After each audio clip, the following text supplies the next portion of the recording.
Assalamualaikum warahmatullahi wabarakatuh. Perkenalkan nama saya Muhammad Bagas Isla dengan NIM 2401020146 dari Prodi Teknik Informatika. Jadi pada video ini saya akan membuat konfigurasi routing statik menggunakan dua topologi yang berbeda. Jadi langsung saja kita ke pembuatannya. Oke, jadi di sini saya akan membuat dua topologi yaitu ada tree dan star. Jadi setiap topologi itu minimal memiliki 6 klien dan satu server. Jadi langsung saja kita ke pembuatan topologinya.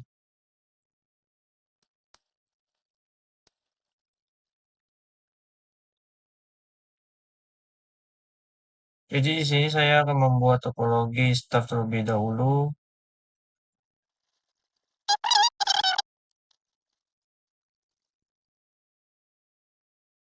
Kita di sini menggunakan, karena kita menggunakan statik, jadi kita cukup menggunakan dua router saja untuk menyambungkan antar topologinya.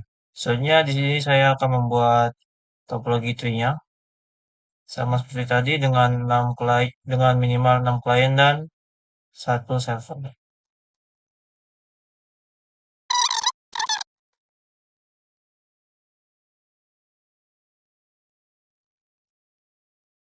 Lalu untuk menyambungkan router ke topologinya bisa menggunakan switch dan router untuk menyambungkan kabelnya. Di sini untuk switch ke router kita menggunakan kabel biasa seperti tadi, tapi bedanya ini kita akan manual agar kita bisa memilih fast internet yang kita mau. Jadi di sini saya akan mengambil fast internet 0.0 dan sebelahnya juga. Untuk menyambungkan router ke router, kita menggunakan kabel yang namanya tuh crossover. Lalu supaya ini hijau semua, kita harus menghidupkan fast internetnya melalui config ini.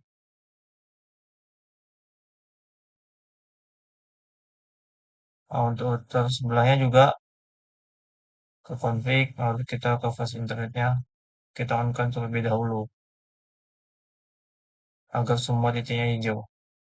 Oke, karena pembuatan topologinya sudah selesai, jadi kita lanjut ke konfigurasi DHCP dan DNS-nya. Di sini kita bisa ke server, lalu kita ke config, kita ke desktop terlebih dahulu untuk mengatur IP dari servernya. Jadi kita di sini menggunakan 192.168.10.2. Kenapa di sini titik 2 dan tidak titik 1? Karena titik 1 ini nanti akan dijadikan sebagai default gateway-nya. 192.168.10. Nah, setelah kita sudah menyeting IP address dari servernya, kita bisa melakukan DHCP dengan pergi ke config lalu pilih DHCP. Di sini kita harus on-kan DHCP-nya. Lalu sini kita ganti dulu nama servernya jadi sembarang, boleh seperti LAN. Lalu kita isi default gateway-nya 192, 168, 10, 1. Untuk DNS servernya kita bisa isi dengan 8.8.8.8. Nah, di sini untuk start IP address-nya terserah dari kita. Di sini saya akan memulainya dari 10. Subnet max-nya kita tetap biarin aja. Dan untuk maksimumnya itu kita bisa bikin 6 saja karena di sini klien yang digunakan hanya 6. Lalu kita tambah, lalu kita save. Nah, kita coba terlebih dahulu pada PC ini apakah sudah berhasil DHCP-nya. Nah, seperti yang sudah dilihat di sini berhasil dengan IP address yang dimulai dari 10, lalu DNS servernya juga berhasil. Nah, karena sudah berhasil, kita lanjutkan pada klien-klien selanjutnya.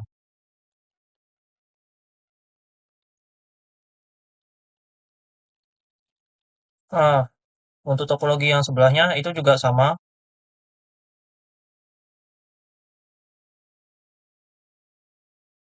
Maaf, sepertinya ada kesalahan di sini.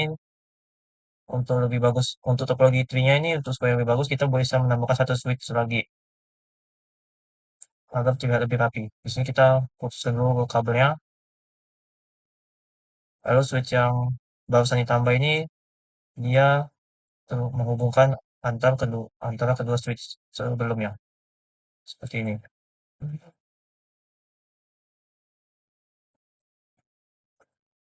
Lalu kita tambahkan ini. Nah, seperti ini lebih bagus. Oke, lanjut ke konfigurasi DNS dan DHCP-nya. Sama seperti topologi sebelumnya, kita pergi ke server terlebih dahulu. Habis itu kita setting dulu IP address-nya. Di sini kita pakai IP address-nya 192.168.20.2.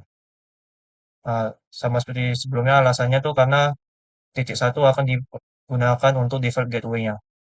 Sini segmentnya 192.168.1.20.1.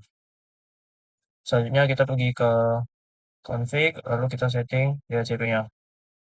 Kita kasih nama di sini LAN, masukkan default gateway-nya 92.168.20.1. Dan DNS server-nya itu 188.888. Startup IP-nya kita samain aja seperti yang sebelumnya, yaitu dari 10. Dengan maksimum pengguna 6. Kita add, lalu kita save. Nah, untuk kabel yang ini bisa kita hapus saja, karena itu tidak berguna.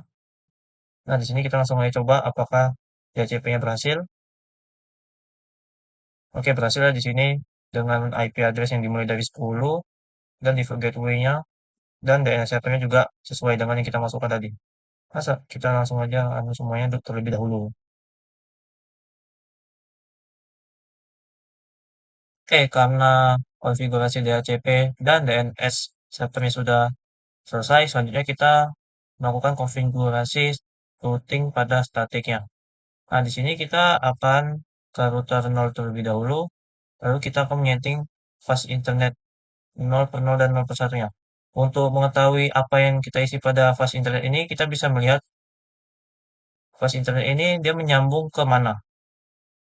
Di sini kalau dilihat pada router 0, fast internet 0 per 0-nya itu menyambung pada topologi sebelah atau ke klien sebelah. Sedangkan yang FE 0 per 1 itu dia menyambung ke router sebelahnya. Jadi di sini pada FE 0 per 0 kita bisa mengisi IP default gateway-nya dari topologi yang tersambung. Nah, di sini kan default gateway pada topologi tersebut adalah 192.168.10.1. Seperti masnya kita seperti ini. Lalu pada fast internet ini kita bisa isi dengan 10.0.12.1.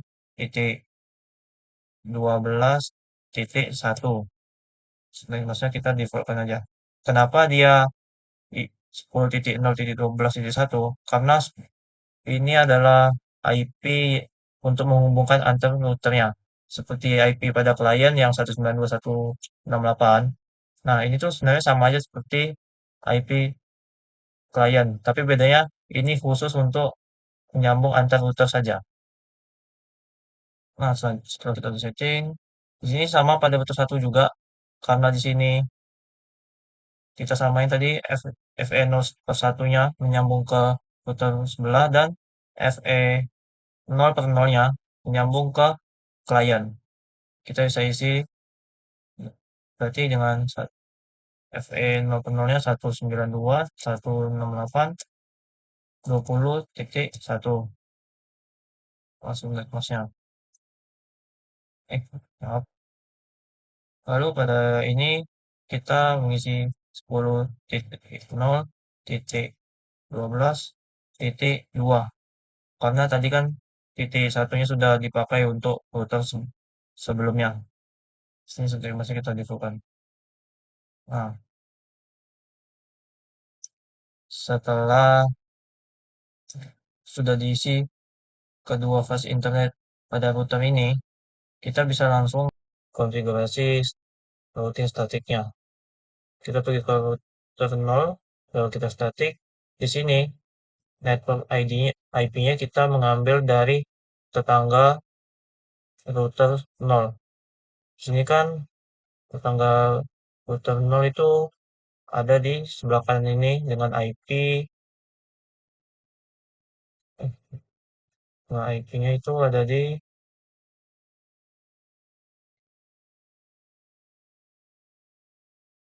192.168.120.1. Nah, kita isi networknya itu. Tapi kita menggunakan dengan titik 0. 92.168.20.0. Kenapa di sini kita masukkan 0? Karena ini alamat ini tuh kayak IP pertamanya gitu sih. Jadi ini masnya kita masukin 255.255.255.0. Lalu next hopnya kita mengambil dari router sebelahnya, yaitu router 1 yang kita isi tadi dengan 10.0.12.2. Kita isi 10.0.12.2. Lalu kita add. Nah, sebelahnya juga sama, pada router 1 kita juga lakukan hal yang sama.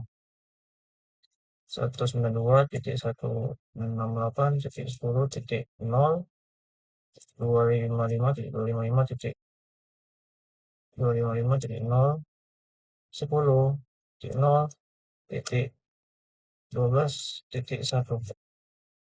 Oke, setelah kita sudah add, kita coba pengujian koneksivitasnya.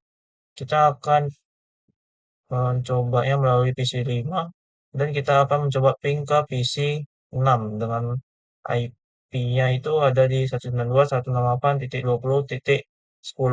Kita coba pada PC 5 ping 192.168.20.10.